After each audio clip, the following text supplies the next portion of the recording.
Hello everyone, my name is Delaney Bravo. I am a top producing loan officer in North Florida, and I am here to tell you about the mortgage ABCs. So we're gonna take you A to Z, literally, through the alphabet with different mortgage terms you should know. Please like, share, subscribe, and let's go ahead and get into it. Okay, let's get started. A is for appraisal. Appraisal is a report done by a licensed professional, an appraiser, that is required by the lender in most mortgage cases. And this report is to ensure for the bank or for the lender that they are lending you money on this home, and this home is in value with what the price is. We need to ensure that the value is there in comparison to the current market. So that's what this appraiser does.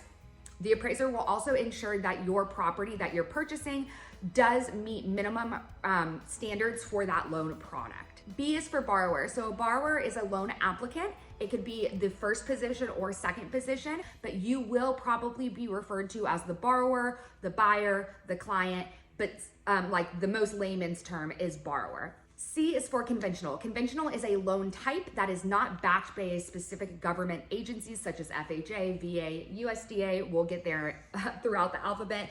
But conventional is a program that is great for all different types of people. There is misconceptions that you need 20% down, you need perfect credit, and it is just not true. D is your debt to income ratio. So to keep this as simple as possible, and I'd love to do a full video on this as well, but your debt to income ratio is all the debts that are on your credit report, not things like groceries, things like that. We're talking credit report liabilities plus the new house payment, and we take that total debt and divide it by your income.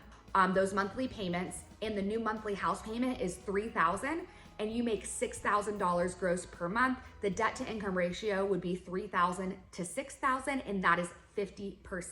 This is the guideline that is used with different types of loans. They all have different thresholds for what that maximum debt ratio can be. E is for extenuating circumstances. An extenuating circumstance, many times in all these different loan programs, there are guidelines for if you have a derogatory event such as a bankruptcy, a short sale, a foreclosure, a deed in lieu, those types of things. There are standard guidelines for how long you have to wait from that event to repurchase a home to show reestablished credit.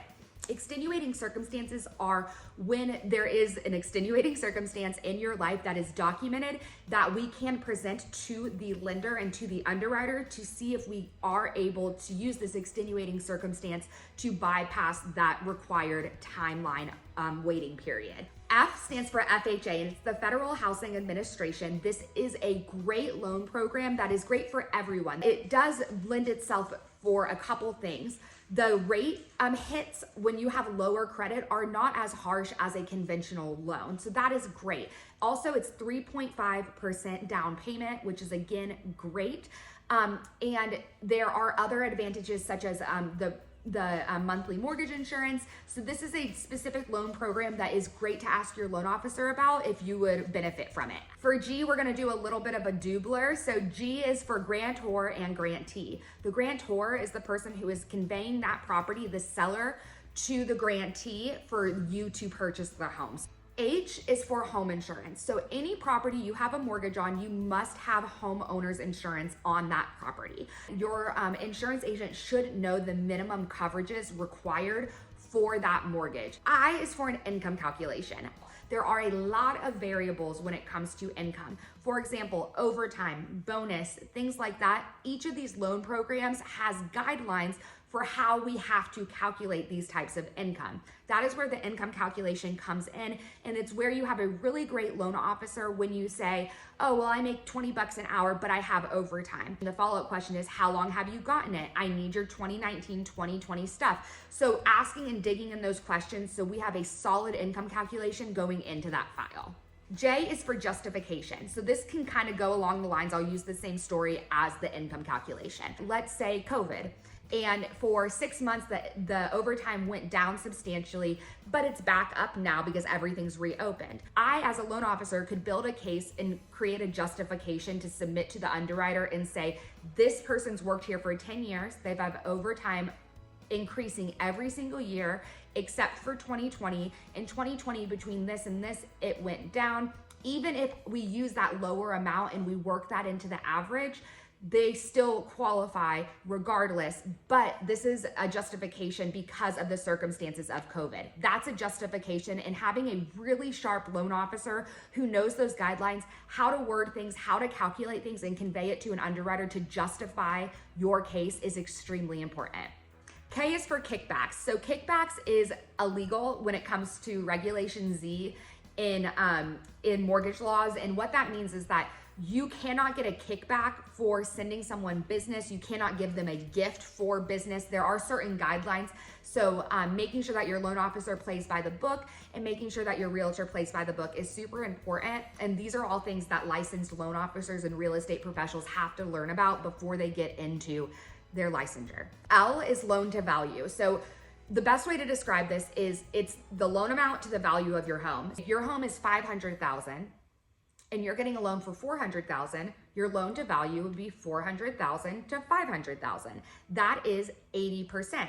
If you're putting 10% down, you have a 90% loan to value. That's the best way to kind of explain it. But this plays a part in your interest rate. This plays a part in different guidelines. This plays a part in loan types that you can get. So there's a lot of things where your loan to value matters. M is your mortgagee clause. When you go and get an insurance policy for your new house, from Geico, for example, they will say, we need to know the mortgagee clause of your lender because we have to ensure that we are sending payment to the lender. We're sending the policy documents to the lender. The lender and the loan officer always have this, and it will have your loan number, you know, the billing address, things like that. This is all behind the scenes, but I have had a lot of clients within the last year who the insurance agent is asking them for this. So if they say mortgagee clause, just ask your loan officer for it and they'll have it for you.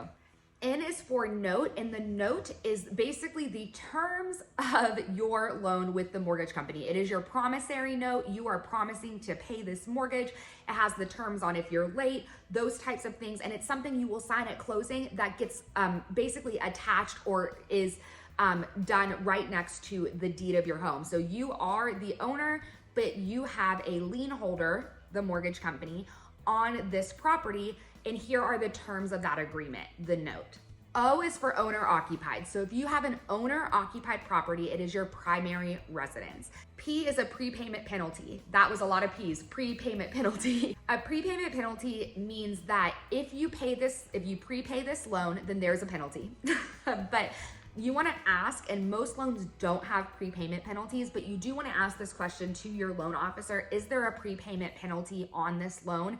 And it does also show on your loan estimate as well, and your closing disclosures. Q is your qualifying income. So qualifying income is what we can use from that income calculation. So this is where we'll look at the paperwork, we'll figure out with that income calculation your qualifying income. We will also then add any justifications if it's in that gray area. And this is what we will present to the underwriter and show how we got your income per month for your debt to income ratio. See how everything's coming together? R is reserve. So there's a lot of R's, but I kind of liked this one. So certain guidelines and certain things require reserve funds. I like to use the word cushion funds. So in certain instances, we have to show that you have funds left in some form of asset after the money used for closing. S is for servicer. So your servicer is many times different than your mortgage company. There's a lot of confusion with this.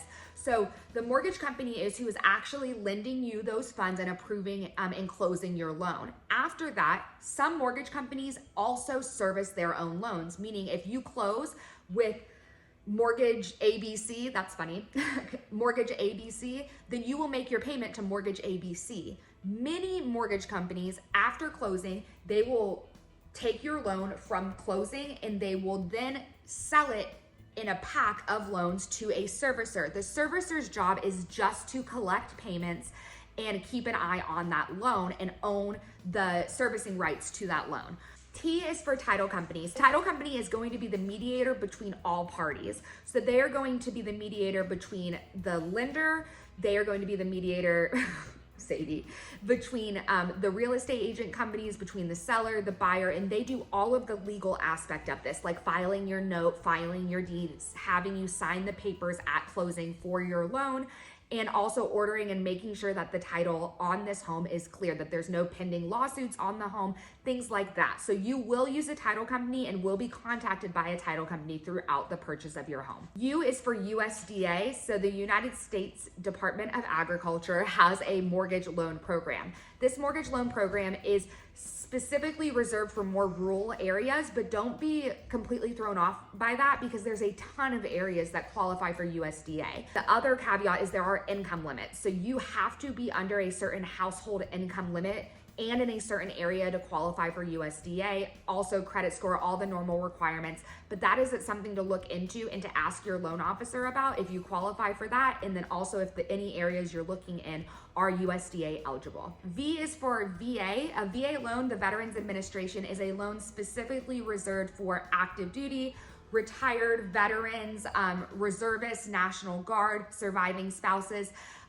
For these individuals. This is a 0% down program where you do not have any down payment, and they have a lot more, and many times gray areas. They have a lot more of that justification ability with VA when you build a good case, and are a little bit more lenient on credit scores and debt ratios. W is for wire transfer. We're in the home stretch. A wire transfer is a secure way of sending money from your bank account to another spot. In this case, you will most of the time be required to wire transfer your funds from your bank account to the title company, that mediating company, for closing.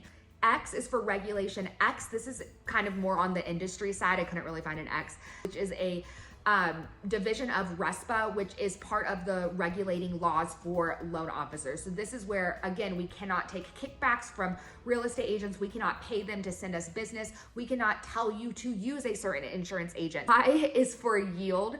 Yield is essentially the amount of money that is going to be made on your loan, typically in the form of a percentage rate. Z is for zone. Now I'm kind of cheating on this one, but a flood zone. So we do have to pull a flood certificate for your property, and we have to ensure that your property is not in a flood zone where flood insurance is required.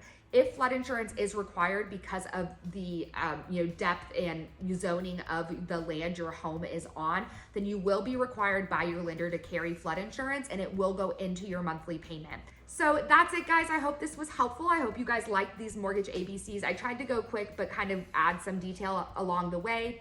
Let me know if you have any questions, if you'd like another one of these, and I'll talk to you later.